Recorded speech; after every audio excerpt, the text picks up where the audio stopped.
already. I talked about it, ma.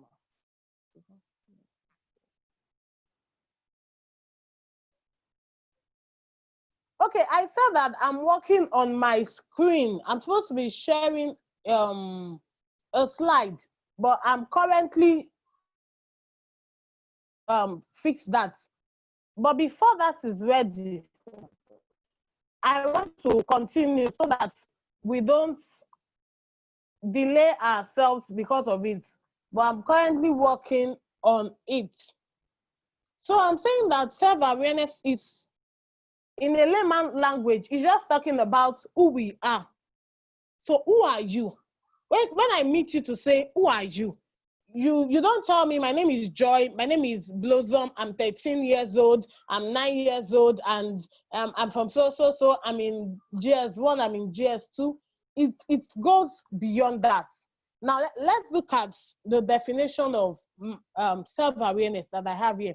I said that self-awareness is an awareness of one's own personality and individuality.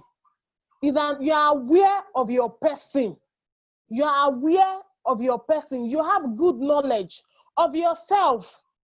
Many a times when I talk to teenagers and I'm like, who are you? And like, Auntie, I don't know. I just know that I am this, I am that. And I begin to say, okay, do you know you do this? Do you know you didn't say, oh, Auntie, I didn't know. Auntie, I didn't know. You're just opening my eyes to that. So self-awareness is ability for you to be aware of your own person. Okay, I am this. I like to talk. I like to read. I like to do this. I like to do that. So you must understand your own person. That is the beginning of self-awareness. Another thing is self-awareness is how an individual consciously knows or understands herself, his or herself. An individual consciously, is a conscious effort that you put in place to understand yourself. Like I had to consciously understood that, okay, if I eat this, I am allergic to this. So if I eat it, okay. Hello, Auntie, are you with me, ma?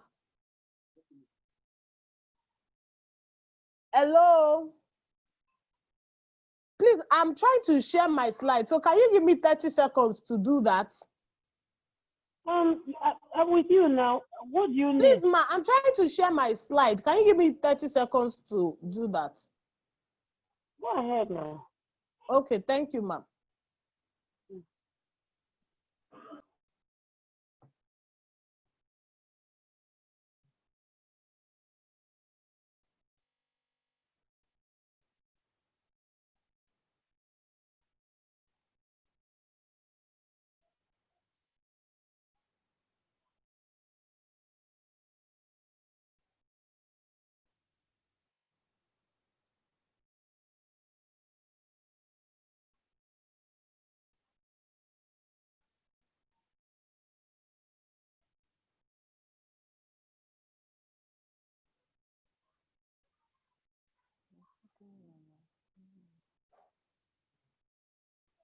I had to try to fix the slide. I'm so sorry.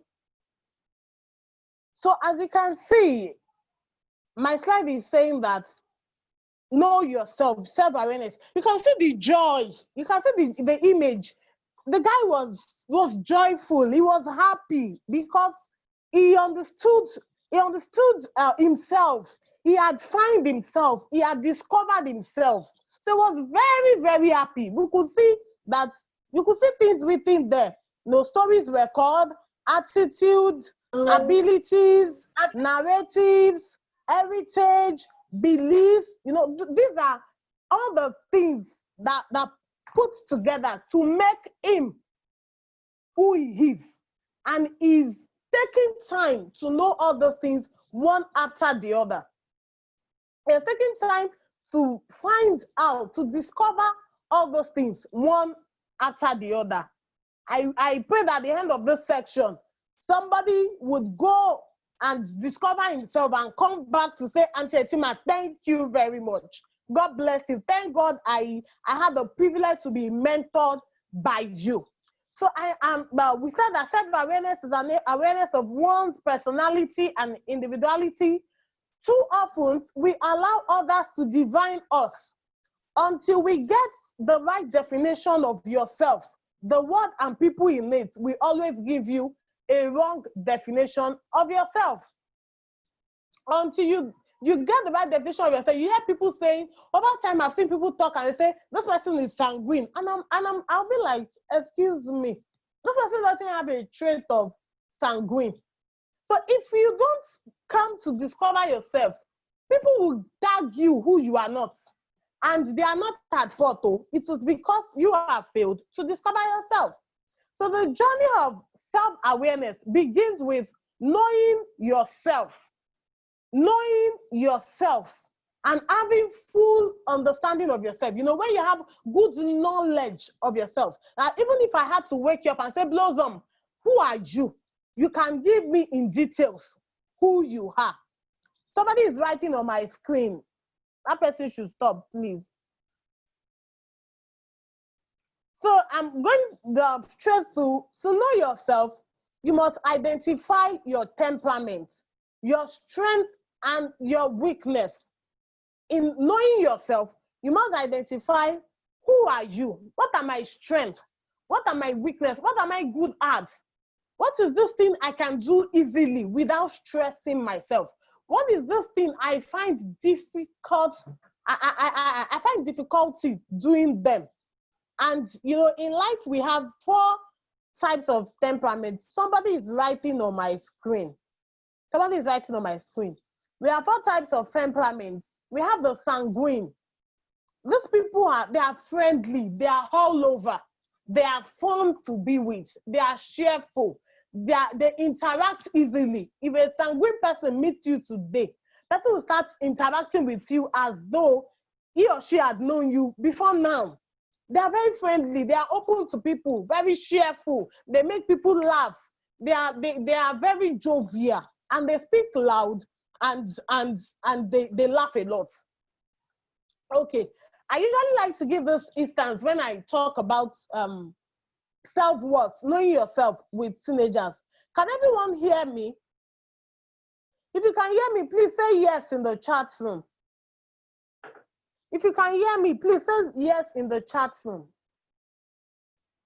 Can you hear me?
Okay, can we hear me now?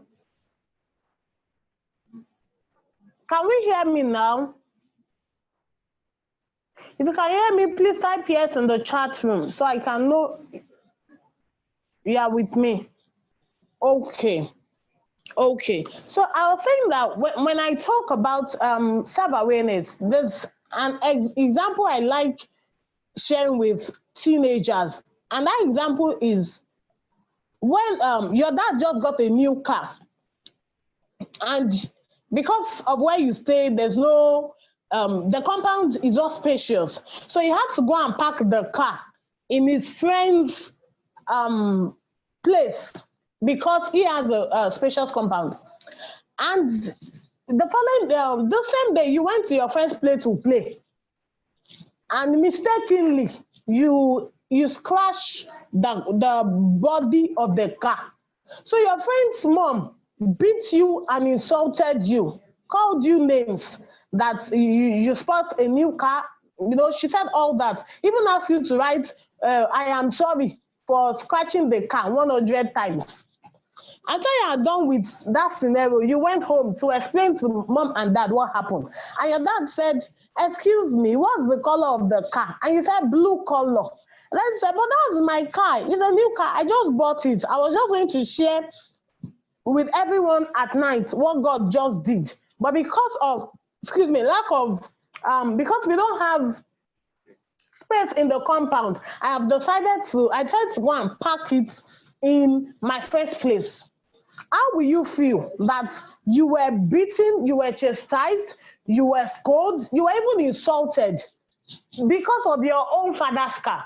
Can somebody type in the chat room how he or she will feel when you get to understand that the car actually belongs to your dad and not your friend's dad?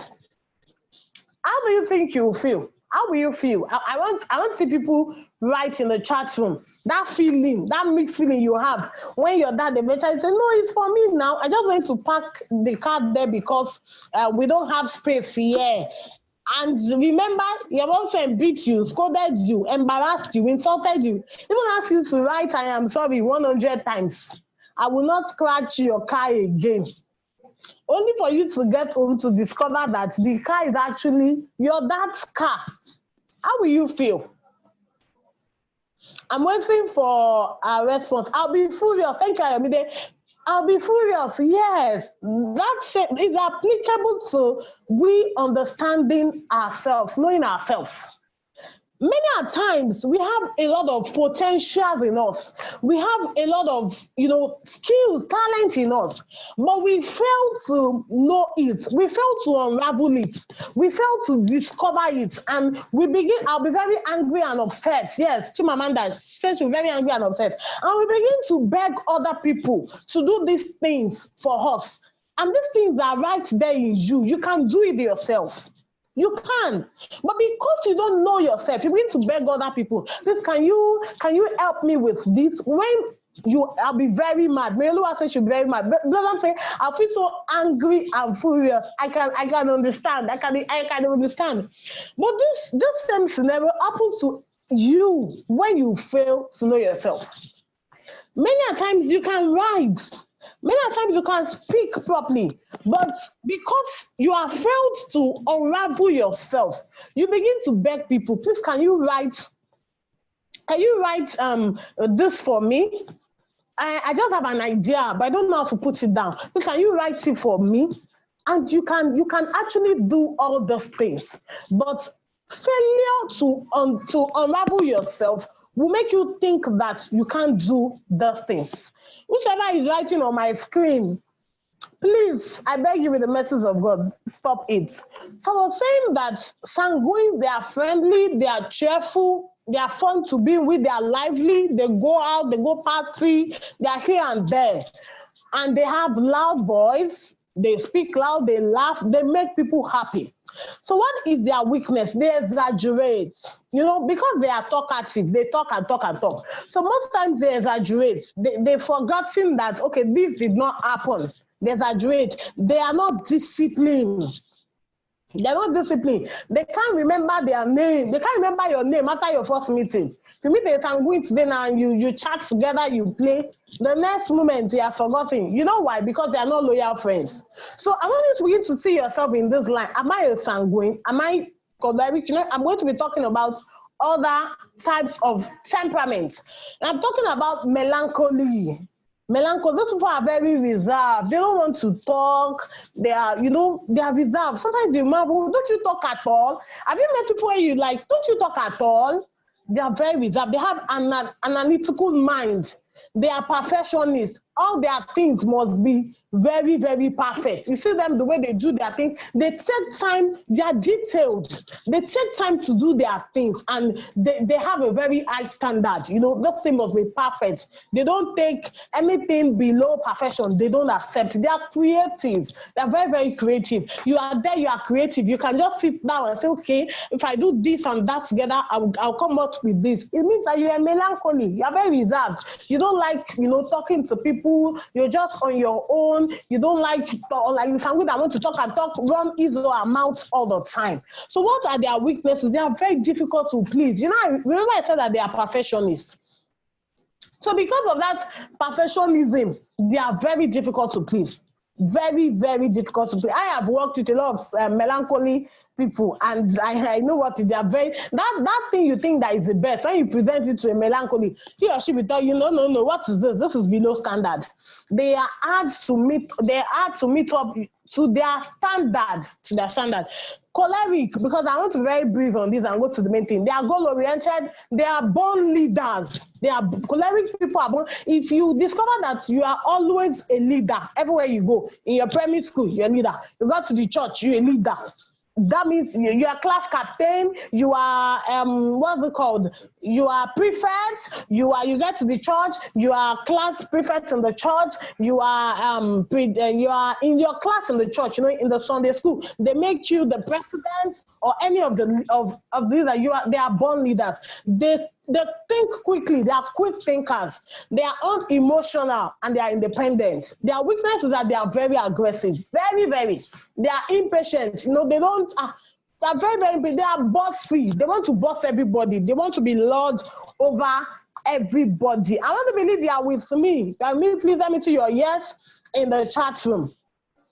If you are with me, let me see your yes in the chat room. Phlegmatic. These people are very peaceful. They are easygoing, very patient, meek and gentle. They don't want to offend anybody. Thank you, yes. They don't want to offend anybody, and they don't want people to offend them. You must have seen people who are they are very meek. They go on their own, easy going. You give them say bless you, God bless you. They are like that. What's their weakness? They get tired easily. They can procrastinate. Oh my God, I will do it tomorrow. Their tomorrow never comes. They can procrastinate. They struggle with motivation. If you are here and mommy and daddy has to always, push you to do things. Have you done your homework? Have you done this? You can do this. Can you just can you write up for that competition? Can you go for that competition? They're always pushing you.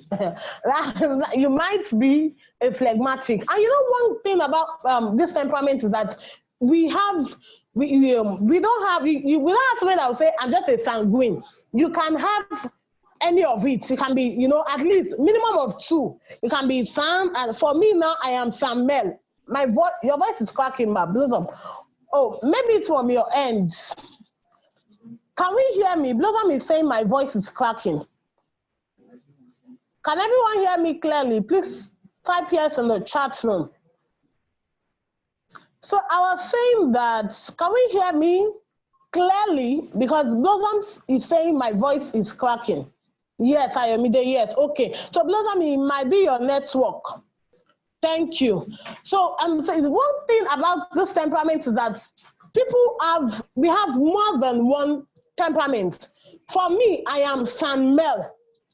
We have people who are, Flexan, and so but the major, the one you major most in, like I major more in sanguine. The one you major most in because the first one before others. So because of our time, I want to quickly rush to self-confidence. Remember, I was talking about self-awareness. So, and I've told you that self-awareness is you understanding, knowing yourself, unraveling yourself. Who is Blossom? Who is Joy? Who is Ayomi? They unraveling yourself. When you have done that, you have discovered who you are. Then the next is now to build confidence in yourself. After we are going to self-confidence. And I'm saying that self-confidence is a feeling of trust in one's abilities, qualities, and judgment. It's a feeling of trust in one's abilities, qualities, and judgment. You know, when you believe, when you trust yourself that, okay, I am good at, for instance, maybe you are good at making crafts, or you are good at making beads, and you know that I am good at making beads, I am good at it. This is one skill that, you know, I have maybe gone to acquire knowledge on, and I'm good. For some people, I have a teenager, one of my teenagers, she's good at making hair, she's good at making beads, she's good at running. She knew a lot of things that she did not learn. She didn't learn it. You know, God just, from heaven, she was just endowed with it. So you must have this feeling of, you know, trusting your ability. That is self-confidence. If you still fear that, oh, you know, when we were in school, let me share this. When we were in primary, secondary school, and the teacher is asking, maybe a teacher is teaching, and he or she asks, even as on my campus days, it still happens. And teacher is asking, after teaching, she says, what is this? Many a times we know it, but because we don't have confidence, we don't trust our ability, we don't trust our judgments, we feel that we are wrong, and we will not be able to raise up our hands. The moment another person who has built his self-confidence speaks about it, you say, oh, and I know it, and I wanted to, and that was the same thing you wanted to say, but because you lack trust in yourself, you did not trust your judgment, you didn't trust your ability, you will not say it, and someone else will say it and take the glory. I'm sure that at one point or the other, we have all been there. We have all been there where they have person in the class and we are not able to say it, not because we don't know it, but we feel that, oh, I might be wrong, and if I'm wrong, people will mock me. People will make jest of me and all that. So self-confidence is this feeling of having trust in yourself, in your qualities, in your abilities, in your judgment. It is a must. You must get to that level. Maybe let me share this story with you. I remember when I wanted to start teen mentoring. And, you know, because I wanted to make it an interdenominational thing, so I wrote out letters to some churches around me and said, okay, I was going to be running so ministry for teenagers, and we're going to be having a monthly program. You know, I just wrote all that, and I had to go and face the pastors myself. One of the pastors told me, I was still a single lady, I was not married then though, that was about 5 years back. Was it 5 years or 6 years back? One of the pastors told me that, what do you know? You, a single person, you want to teach our teenagers, what do you know? You know, the way he watered me down. But you know what? Because I had built self-confidence before then, I told him, I said, sir, if your teenagers will not attend my program, it's not an issue, but don't water me down. I know what I know, and I know a lot of things that even you as the pastor, you don't know, sir. You know, I told him politely, and I started talking about challenges teenagers face, challenges teenagers have. And I said, are you aware of this? He said, no. I said, so being a pastor doesn't automatically make you know every aspect of what is happening in the church. I said, this is one passion that I have, and I will not sit here and watch you talk it down. Let me shock you. Today, that church, they are one of the followers I have in this teen ministry that I do. So you must get to that level where you have a vision and people talk you down and you just want to pack your load and you don't want to do it again. I have met in this journey of life, I've met a lot of people who lack self-confidence and had refused to run their vision because when they came up with it, somebody talked them down. And you know what? It starts now that you are still young. It starts now that you are still young. If you don't work on it now, when you grow up to become a youth or even a married man or a married woman, those things will still be there. You just begin to fidget between here and here. You don't have a voice of your own. When people say, okay, this is where we go now, you follow suit. When they say this is where we go now, you follow suit. You're just going everywhere like somebody who does not even have a bearing, who does not have a definition of himself or herself. If you are with me, please type yes in the chat room. So I said that you must be able to learn and embrace your uniqueness. You know, for every one of us on earth, we have our uniqueness. I have my unique traits. You have your unique traits. We all have our unique traits. So you must be able to learn and embrace it. Oh, I am a loud speaker. I mean, thank you. Okay, I speak loud. That is for me. That's one of my unique traits, and I celebrate it. If I sit down and I have, I'm just alone, I can write a lot of things that will bless life, and I celebrate it. I don't joke with it. So you must be able to learn and embrace your uniqueness. You have your own uniqueness. For some of you, you can just come up with creative ideas. That's your uniqueness. You might not be good at mathematics. You might not be good at biology. I'm not saying that you should not, there's no place of improvement, but don't now start looking down on yourself and start celebrating people who are good at those things. Remember that you are still in the, you're still in the phase of growth. As you journey, you are still growing. This is a phase. You are now a teenager. Is a phase. The next phase, you become a youth. The next phase, you become married. And in all those phases, you will grow. Remember what Auntie Etima taught us about puberty. So this is just a phase for you to grow. So don't look down on yourself because you are not good at something and the other person is good at it. Know that we all have our own uniqueness. Oh, you are good at this. I celebrate you. But I am also good at this. Number two is you must believe in yourself. I used to tell teenagers, if you don't believe in yourself, then I can't believe in you. You are the only person that can believe. You are the first person to believe in yourself before every other person comes to believe in you. So there's a need for you to believe. There's power behind the self-belief. You must believe in yourself. I can do it. I can do it. I can do it. When I wanted to start something major and nobody was doing it around me. And people were like, excuse me, I just had that belief that because I had gone to school to acquire this knowledge, I can do it. You must trust your judgment. Like I said earlier, there's a question in the class and you know it, but you are scared of saying it. You must trust your judgment and never you look down on yourself. It's a key word.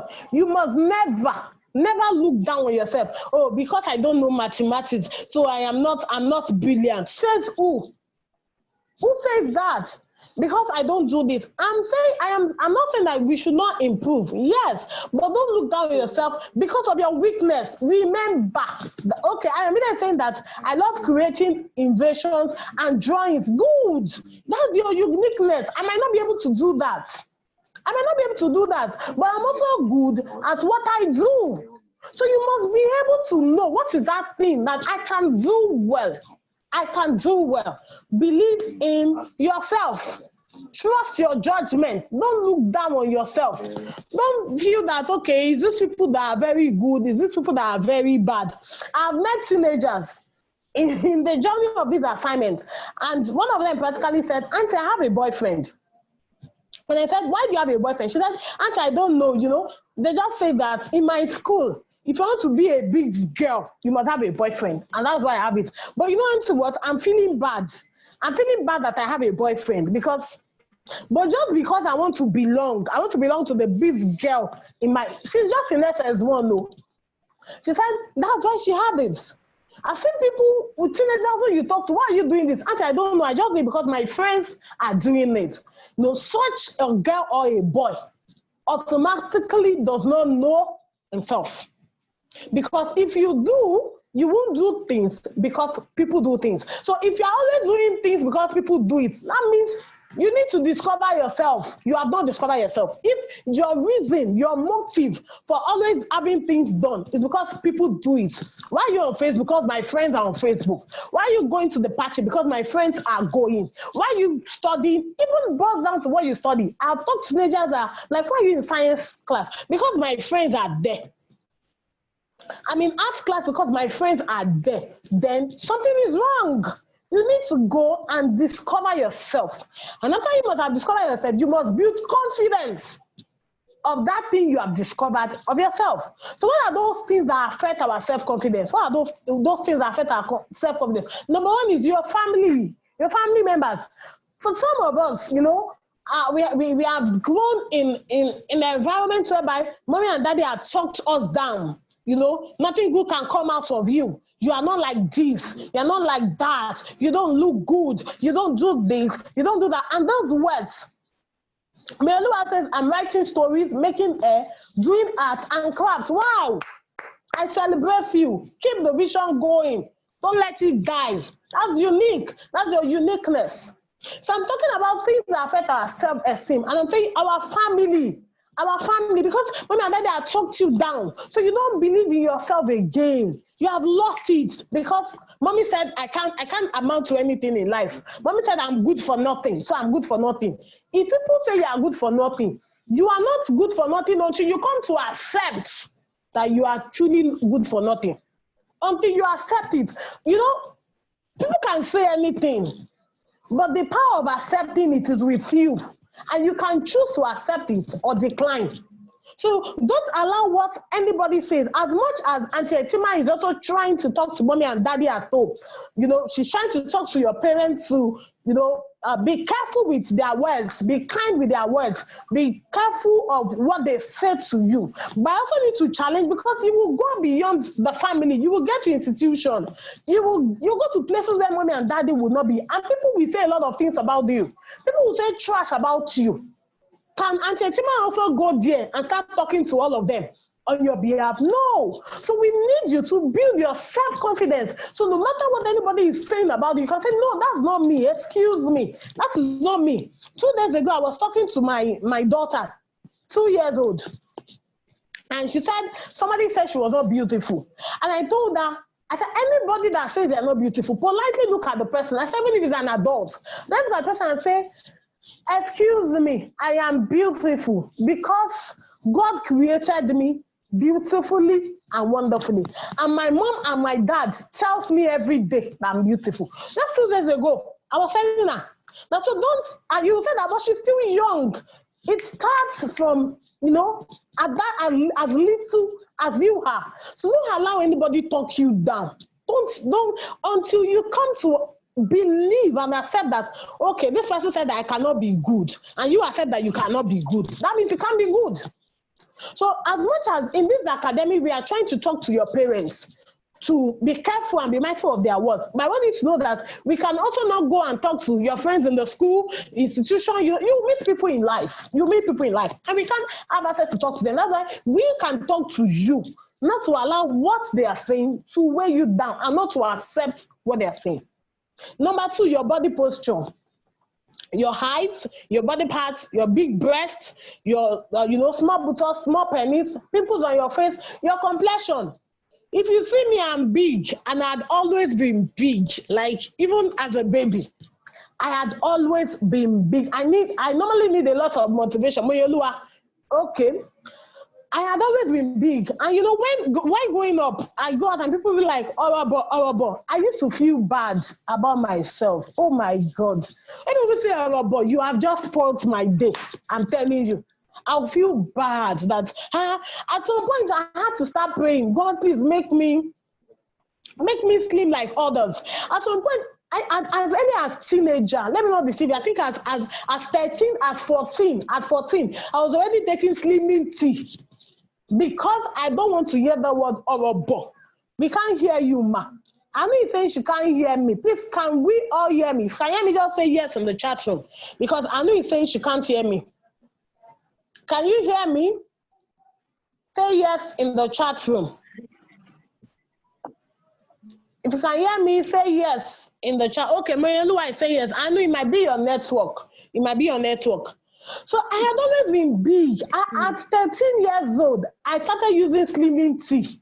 And I used slim tea for more than 3 years until I met somebody that told me that you don't need it. That do you know that there are consequences, there are side effects to this slimming tea you are taking? What if you grow up, you get married, and you can't have a child because those things had damaged your womb? It was at that point I stopped taking slimming tea. And it was at that point, the person now opened my eyes to it and says that everything God made, He created beautifully. You are part of God's creation, and He created you beautiful. That person writing on my screen, I pray for a change of heart for you in Jesus' name. That God created me beautiful. I should accept and celebrate myself. It was at that point, I had a brain reset. When you have a brain reset, I had a brain reset about bigness. Person said you are big, you are bold, and you are beautiful. So when people tell you are a robot, look back and say, I am big, bold, and beautiful. Now let me shock you.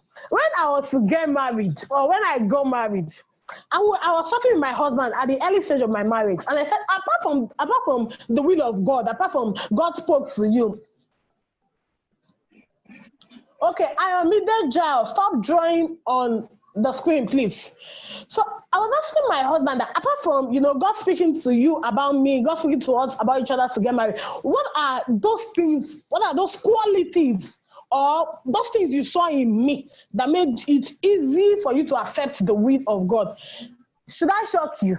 It was my bigness, my big breast that I used to complain of. God, can you just make this thing smaller? My big buttocks, God, can you make this thing smaller? Those were things, apart from the place of God's will, that attracted my husband to me. And I have a friend, my childhood friend, had the same experience. We used to be big, and most times we will fast and pray. I'm telling you a real life story. We will fast and pray and lock ourselves in the room and be praying, God, make us slim. We want to be slim. We want to be slim. Today she's married, and apart from the place of the will of God, one of the things that attracted her husband to her was her bigness, her big breasts. The husband, he celebrates it, and he used to say that I don't joke with that part of my wife's body. So that posture, maybe your height, you feel that you're too short. You're like me, I used to feel that I'm too short. Why can't I be tall? Or my breast is too small. My breast is too big. My penis is not as big as my friend's own.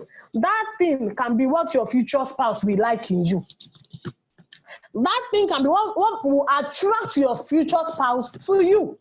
So you must know that you are wonderfully. Can I see you type in the chat that I am beautifully made by God? My height is perfect. I used to tell teenagers that anybody bigger than you is no one. Anybody smaller than you is no more. So just your present stature, your body part is the best you can have. It's the best God has given to you, and you must celebrate it. Because I have listened to teenagers, come and they are depressed because of their body parts. Because this is small, this is not big. I used to have a teenager. Even a teenager, she's 9 years old. Recently, before the lockdown, her mom called me and said, Auntie, come and see your daughter. Do you know what she does? She now had to wear her mom's bra. She doesn't have breasts yet. She now wore her mom's bra and now puts clothes into it and go to school. So when her mom discovered and said, Great, what is going on? She said, Mom, don't worry. That's what I want to be doing. So the mom has to come and say, Auntie Ayo, come and see your daughter. And I said, Great, what is going on? She said, everybody in my class wears bra apart from me. So she said when they are talking in class, they make jest of her. Look at you. You don't have bust, you don't have breast. It's just there, just melebe. You don't have anything. That was what made her come home and start wearing her mom's bra and packing clothes and everything. So I had to teach her self-confidence. I had to teach her that she needs self-confidence because she would leave that phase. And guess what? They were just in GS3. They were just in GS3. So Grace is just a GS3 girl. Because of what people are saying, she had to start making up. When you have to make up, wear bra, put clothes inside to go to school. I said, is it convenient? She said, it's not convenient, but at least they will stop talking. They will stop talking. So you must Celebrate yourself. Celebrate your posture. Know that this is the best you can have. This is the best God has given you. Oh, your penis is small. And I usually also have issue with teenagers complain about pimples on their face, both boy and girl. I say, I have pimples on my face. Can my face be clear? Can my face... See, Auntie Ayo that is talking to you, I battled with pimples while growing up. Even till now, it's still a battle. But I did not allow that. You know, at some point it did. But after I got a brain reset, I was not always depressed about it again. So one of it, I always depressed about pimples. One of my teenagers the other day went to buy one cream to clear pimples, and the cream eventually burnt her face. It became an issue for us. So don't always get because of this pimples thing. It will go. Remember what Auntie Chima taught you. This is your puberty stage. It's your puberty stage. So those things are meant to come. It's a phase. And you outgrown it. And pimples will go. Because of my time, I want to go to next. Your voice, your environment. I'm going to be very fast now. Your voice, your environment. Some of us, our voice, we feel that, oh, my voice is not as loud as Auntie Ayo. My voice, you know, I have teenagers who speaks, but their voice are so tiny. Auntie, how are you? How are you doing? And one of them said, Auntie, I don't like my voice. I don't like the way I talk. Can I just talk like others? You must celebrate. You know, that is your own uniqueness. That is what distinguishes you from others. And you must celebrate it. Your environment. For some of you, you just look at it and say, look at me now. I am living. Okay, I stay in Lagos. So let me use, I can't hear you, Mashana. Please, can you hear me? You can hear me? Let me see your yes in the chat room. So I stay in Lagos. If you can hear me, let me see your yes in the chat room. I stay in Lagos, and there's this part in Lagos that everybody doesn't want. Oh, thank you. Everybody doesn't want to stay. And where is that part? It's called Ajegunle. You know, it's a ghetto.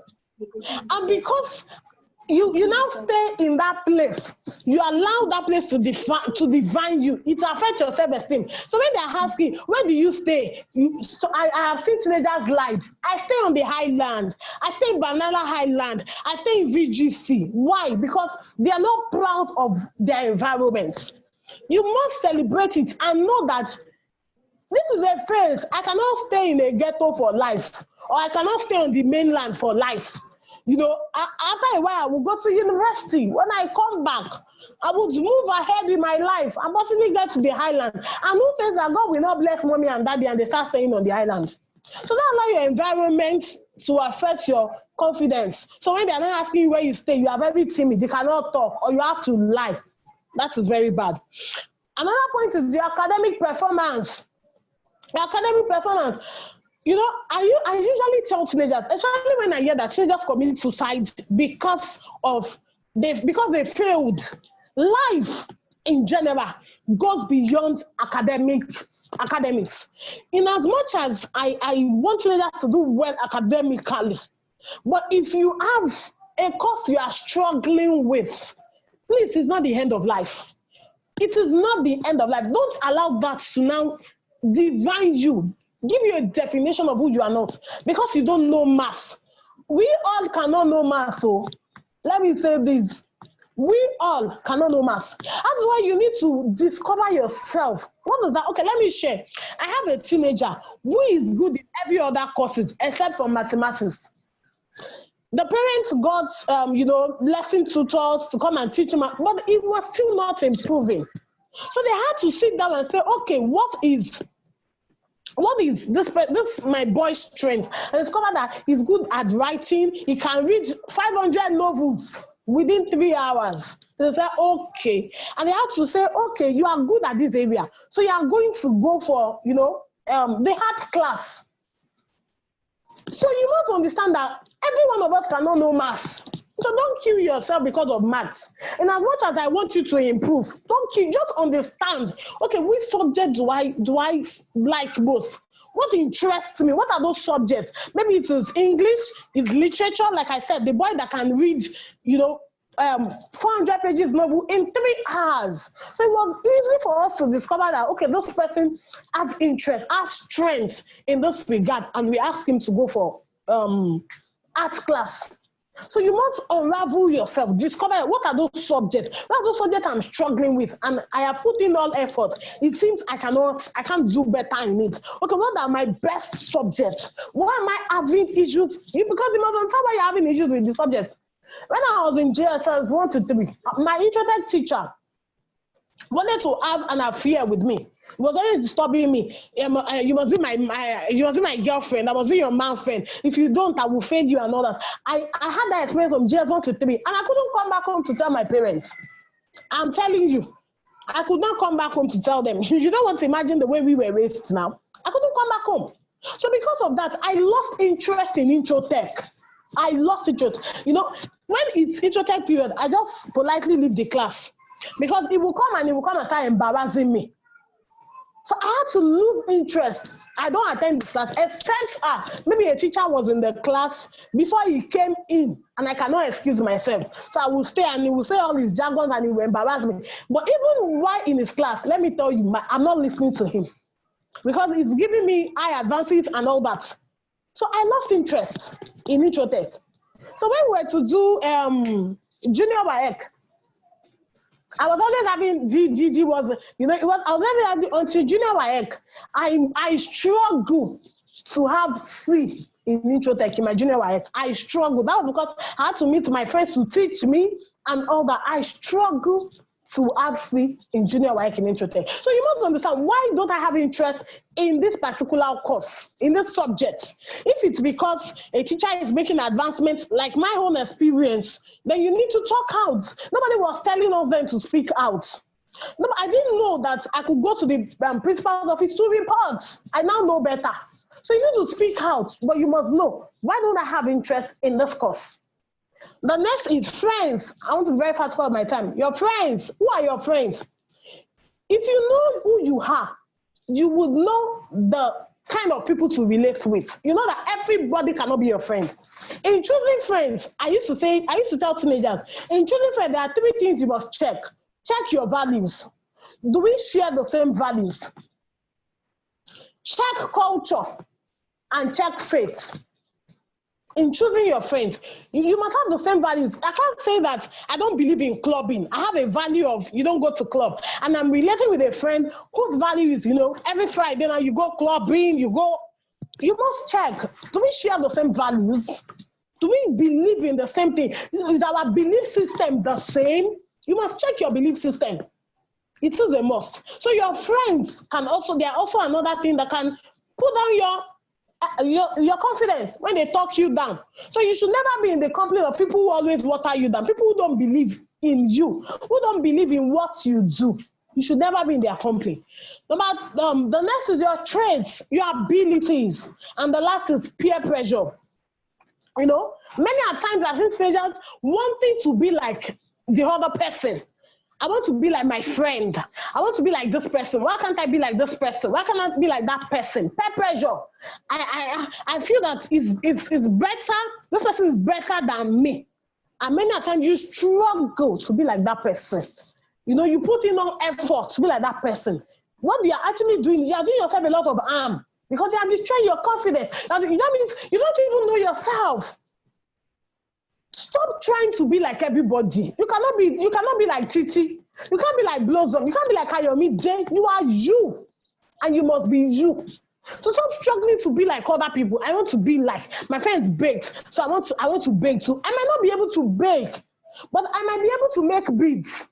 I might be able to, to do other things, to cook well than you. I might be able to dance. I might be able to sing. You must understand that.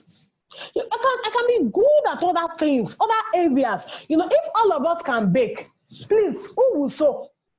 They want to be a boring place. If all of us can sew, who will do other things? It will be very, very boring. So the way God made it, it's perfectly, it's so perfect that if I have inadequacy in this line, my other person can help me out, even for we the married ones. I have my strength. My strength might be my husband's weakness. And his strength, we are just like that. So I want us to answer these questions personally, and you must be sincere. Can you stand it when someone talks bad about any part of your body? like I shared if they call me but then I used to feel very bad. Can you stand it? How do you feel when your friends tells you that you are no longer friends with them? How do you feel? You used to have a circle of friends, and all of a sudden they just can say, we're not going to be friends again. I'm not going to be your friend again. How do you feel? Don't you feel bad? Do you feel good? Do you feel that, okay, if you don't want to be friends with me again, friendship is by choice, not by force. That's my word. If there's anything you should not forget from this teaching, is that friendship is by force. Can I see you type it in the chat room? Friendship is by force, not by, it's by choice, not by force. I have told teenagers this for years, for years, that you don't force yourself to be somebody else's friend. It's my choice. I choose for my friends today. I choose to be their friends. It is so it's not a force. You don't force things. And it's even good when people see, when you know yourself and you are confident, people see you, they want to relate with you. You keep going to beg people, please be my friend, because you don't know yourself. You lack self-awareness. If you know yourself, you have full knowledge about yourself, it is people that will come. It will be the other way around. You won't be the one going to beg people. Another is, how do you feel? How do you feel when you fail a test and your friends passed? How do you feel? Do you feel envious? Do you feel jealous? How do you feel? Are you confident to talk about yourself in the public? Are you so confident to talk about yourself in the public? Are you not always timid to talk about those things in the public? You need to sincerely answer all those questions. And you know what? We are going to be waiting for the answer to these questions in our WhatsApp room. You're going to drop it on the WhatsApp room so we can know how to help you out. So what are the things to do to regain your self-confidence? Sorry, that's your real self. That's the last slide as we go. Number one is that you should focus on your strength and work on your shortcomings. We all have our areas of strength and weakness. So focus on your strength. I am good at baking. Like somebody said, I'm good at baking. Somebody said, I'm good at baking. I'm good at singing. Focus on your strength. Then you now begin to work on your shortcomings. You begin to work on, okay, I'm not good at this, so let me improve. Excuse me. What are the things people complain about you? Accept it and work on it. If, for instance, mommy is going to talk about you that you do this, you don't do this, you write it out and you begin to work on it. When I was going to get married, I went to my close friends and I said, this is me, and we've been together for years. Please, can you evaluate me? Can you give me, where are those areas I need to improve so that I can have a good marriage? And they wrote it out. I was not angry. I was not angry that they said I do this. I was not angry that they said that, yeah, sometimes I can snub people, I can be moody. Those are the outcomes I got. I didn't get angry. I tried to work better because I don't want those weaknesses to become issues in my marriage. So I was intentional about it. So you must focus on your strength and work on your shortcomings. So you might need to ask people around you, who am I? What's my strength? What do I do? What are those things I do that annoy you, especially your parents? What are those things I do that piss you off? 2, never compare yourself with another. Compare yourself with no one. No one. Comparison is a killer of self-confidence.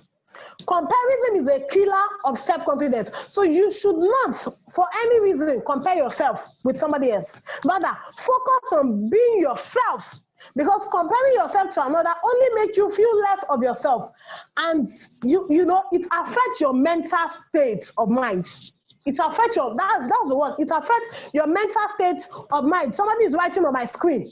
So you should not compare yourself to another. It will affect you, it will affect your mental so that you begin to see every other person better than you. You need to see yourself as you don't carry value, you have no self-worth.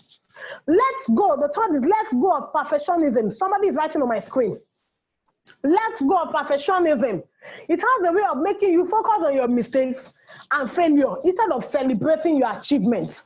When you just feel that I want to be perfect, I want to be perfect, I want to be perfect, you just end up focusing on your mistake instead of celebrating your achievements. Oh, you forget that at least it is me that baked this cake. It is me that made this dress. I'm the one that made the hair my mom is wearing. You forget that and begin to look at your mistake. Oh, I didn't do it well. I didn't cover the shape. I didn't do that. I didn't do that. The person writing on my screen, please, can you stop it? Please, can you stop it? And in life, there'll be ups and downs, and you will make mistakes, but you must learn to rise. You must learn to rise after you fall. You know, even the Bible says that we will fall, but we must rise up. Don't remain on the ground because you fall. Don't remain there. Move forward. Move forward. Your quote should always be, I am moving forward. Never to stop. Never to stop. I usually tell teenagers, you must continue to move forward continually. Even when you fall, you rise up, shake yourself, and move forward. The person writing on my slides, please stop it. The next is daily words of affirmation. You must daily, you must have a word of affirmation that you say to yourself every day. I usually encourage teenagers to paste it in their room where you can see it. As they are waking up, you are seeing it. I am confident. I am beautiful. I am intelligent. I am enough. I am great. I am wonderful. I can do this. I can overcome this. You know, I encourage teenagers to write and paste it on their wall. And you say it to yourself, you know, when you go over time to yourself, over time, you say it repeatedly, you become that thing you have been saying. So you must have daily words of affirmation. Affirm words are speak to ourselves to reassure us that we can cope with life and also remind us of our identity. So even if you want to forget your identity, you want to forget yourself, the moment you wake up and you see it on your wall, it reminds you again. And one thing I tell teenagers is every day go to in front of the mirror, look at yourself and say, Blossom, you are this, you are this, you are beautiful, you are intelligent, you can cope, you will pass that exam.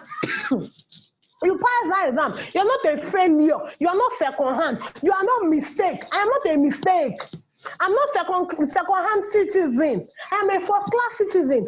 Look into the mirror every day. Try it for 30 days and come back and share your testimony with Auntie Etima.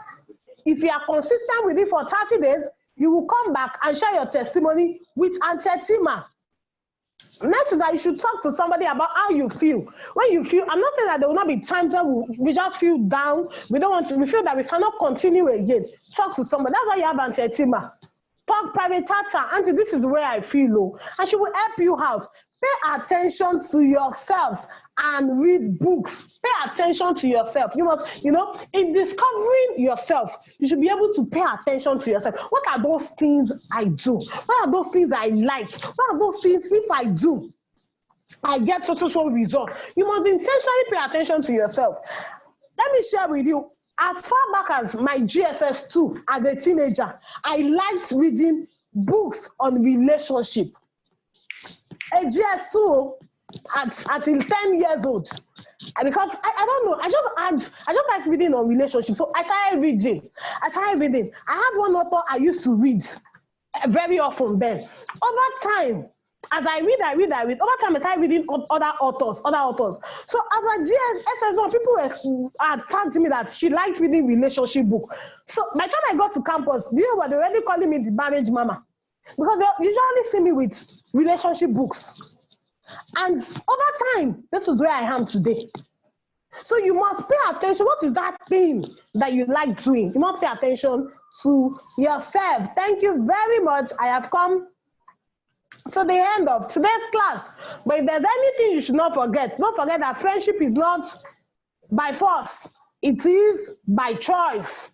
And don't forget that when you compare yourself, comparison is a destroyer of self-confidence. Thank you very much. Auntie Etima. I'm here. Okay, you can take over, ma. Thank you so much. I really appreciate it. Can someone clap for our our Auntie Ayo. Clap, clap, clap, clap, clap, clap, clap, clap. Thank you so much, ma. Thank you. Okay, everyone. I'm not happy with whoever it was that was writing on the screen, and I'm going to tell your mom I will not teach the things again. You people cannot obey simple instructions. You come to the screen and you're writing on it. That is not good. That is not good at all. So either the person that is doing it should come to me on private chat and apologize, or else I will discontinue preaching and I'll take the thing that. I don't think anybody here is a baby. And I want you to know where you are. You are at the Responsible Things Academy. That means you are accountable for your actions. You are not baby. There's nobody here that is 5-year-old or 4-year-old, 2 years old. You cannot come to a class and do what you are not asked. And I'm going to fish out who that person is. I'm going to fish out that person. So please, if you're the one, before I find you out, just come and tell me what to do. I'm going to tell you what to do. So thank you everyone for listening. We're going to continue in the classroom. I'll give an assignment. You're going to do your assignment. And then you're going to also go and write 10 things that you love about yourself. Some of you have done it before. Go back and look at it again. You need to change something. You need to add something. Some of you did not write your abilities. Things like I can draw, I can sing, I can bake, I can cook, okay, I can speak and all that. So go back and write, do assignment, and then add this one to it. And then if I get to find whoever it was that was writing, we'll have another class next week, another interesting class. But if not, we might have to end this class. So, but thank you so much, everyone. Time for us to say our goodbye. Everyone, please say bye so that I can end the recording and then we can close for today. Thank you so much. Thank you, everyone. Say bye. Bye. Thank you, Mom. Bless you, darling. Bye, Rodney.